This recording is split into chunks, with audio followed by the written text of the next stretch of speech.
আজকের গল্প শ্যামলা মেয়ে।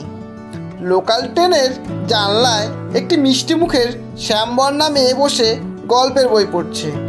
উল্টো দিকের সিটে অপরূপ সুন্দরী একটি মেয়ে ও তার মা বসে আছে।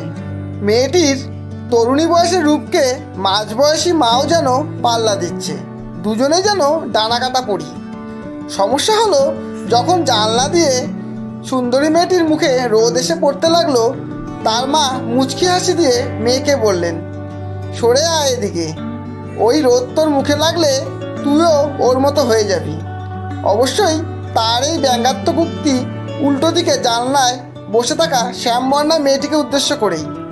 অনেকক্ষণ ধরেই মা ও মেয়ে মিলে মেয়েটির শ্যামবর্ণকে ব্যঙ্গ করে উঁচু দরের হাসি দিচ্ছিলেন।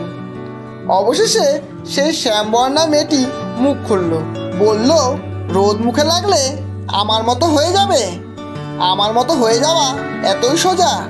আমি সরকারি কলেজের ইতিহাসের অধ্যাপিকা এবং দুস্থ মেয়েদের স্বনির্ভর করার একটি এনজিও সক্রিয় কর্মী। আর ছুটির দিনে রাস্তায় ঘুরে ঘুরে পথকুকুরদের খাবার খেতে দিই।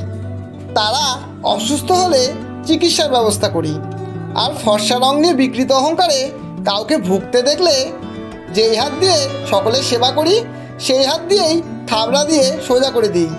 তাই বলছি, আমার মতো হওয়া অত সোজা না কাকিমা। এই বলে নিশ্চুপ মা মেয়ের সামনে দিয়ে কালো মেয়েটি চলে গেল। আর মা মেয়ের তখন তার দিকে চোখ তুলে তাকানোর ক্ষমতা পর্যন্ত ছিল না। কালো রঙও যে এতটা উজ্জ্বল হতে পারে তা তাদের জানা ছিল না। কালো মেয়ের প্রখর ব্যক্তিত্বের তাপে চোখ ঝলসে গিয়েছিল তাদের। ধন্যবাদ। গল্পটি যদি ভালো লাগে একটা লাইক অবশ্যই দেবেন এবং বন্ধু ও প্রিয়জনদের শেয়ার করে চ্যানেলটি সাবস্ক্রাইব করে পাশে থাকবেন।